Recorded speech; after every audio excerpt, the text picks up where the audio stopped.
is anyone really shocked with the loss? Like, I mean, we go into a team that's, let's say, average, maybe a little bit below average, and then we don't play up to our level and then lose. Like, it seems like it's been the trend all season with the Tampa Bay Buccaneers. But before I get into my reaction, I am Rami B. If you are new here, make sure you click the subscribe button down below.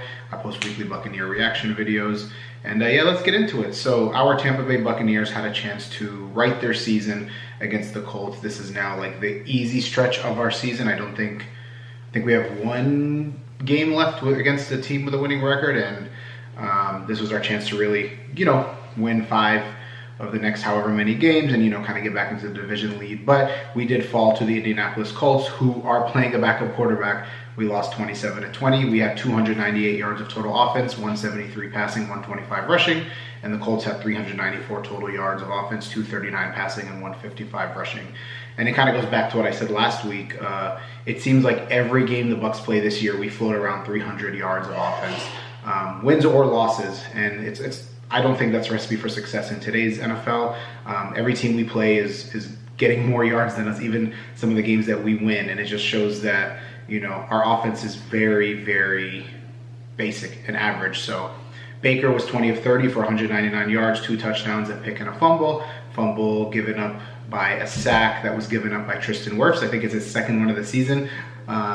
Again, I'm never going to complain about him because literally since he's been in the NFL, he's been one of the most consistent and best offensive linemen, whether it was right tackle or left tackle.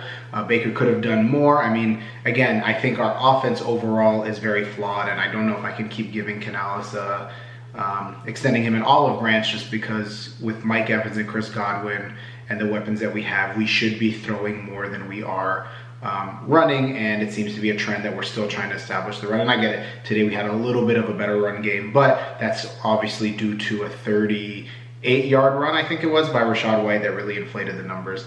But overall, Rachaad White had 15 carries for 100 yards, which fell at 6.7 yards per carry.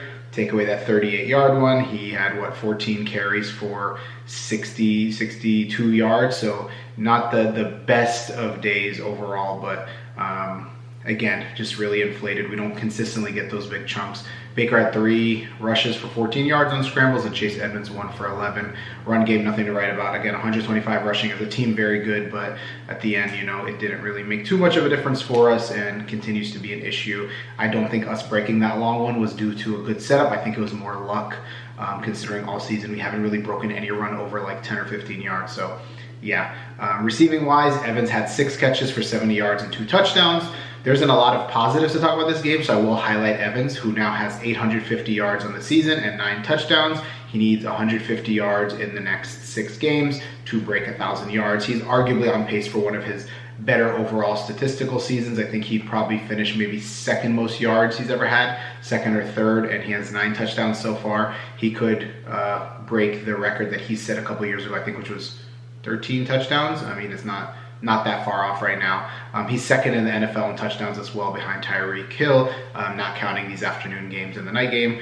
In his career, he has 90 touchdowns. He's still 1 behind Devontae Adams. I don't know if he did score today when they played or not, but he's still ranked 15th of all time. And with yards, he has 11,275 yards. He is still ranked 38th all time. And I think now he's going to be like 150 yards behind Deshaun Jackson, I think. So very safe to say that he will have a very strong and compelling Hall of Fame case.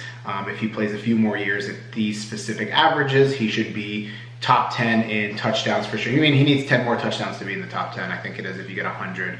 I want to say in yards wise, if he gets another 2,000-3,000, he will be in the top 20, maybe even going into the top 15. Outside of him, Cade Otton, 4 catches, 45 yards. Godwin 3 for 45. Again, Canales is not doing this team any favors. Godwin, today he had his first drop of the season.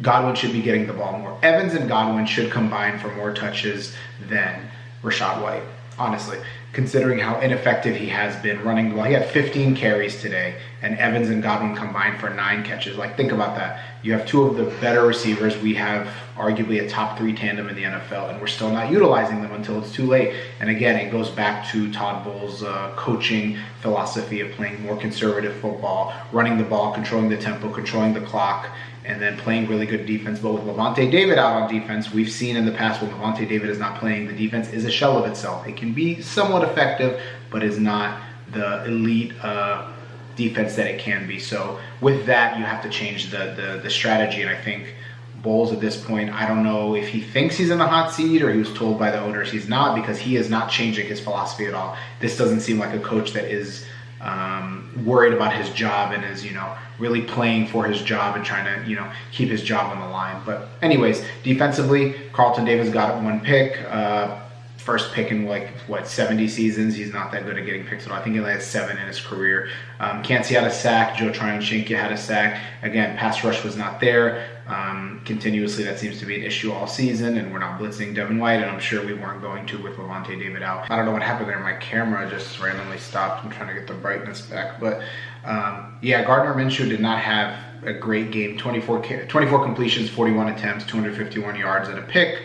But when they needed him to get down and score to put him up 27 to, I think, 17 at the time, he did that, or 27-10, I think it was. I don't remember exactly. He was able to move the ball as needed. Jonathan Taylor, 15 carries for 91 yards, 2 touchdowns. I mean, if you look at Jonathan Taylor and, him compared to Rashad White had more yards with the same amount of carries, but which one seemed like they had a more effective game? I would say Jonathan Taylor. He was able to move the chains as needed. Zach Moss, 8 for 55, 6.9 yards per carry, and Minshew, 3 for 6 and a touchdown. All the running backs are able to get yards. Ours aren't, and it's continued to be an issue with the Buccaneers.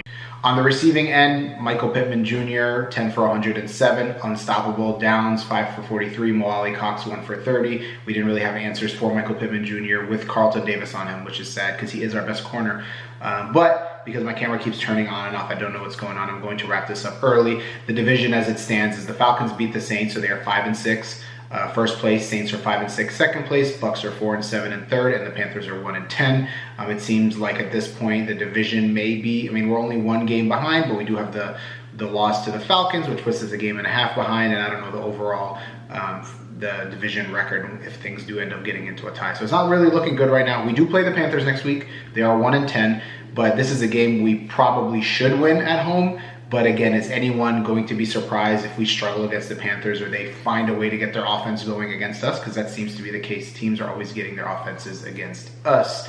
They're able to kind of get it back on track and things like that. So honestly, I'm not that confident against the Panthers. I would love for us to win, go up 5-7, and I don't know who the Falcons and Saints are playing, but potentially it could level out the division. But honestly, if we lose to the Panthers, I wouldn't be that surprised. So yeah, Bucs Nation, comment down below what you think. Not a good season at all. I'm still advocating for Bowles to get fired. It's not going to happen during the season, but to me, he has proven when he had Brady last year, and then he is probably the most underachieving coach with all the talent that he has, and being in a division as bad as we are, he is not really taking advantage of it. So I say we get him out of here. But yeah, comment down below what you think, and as always, thank you for tuning in, and I am out.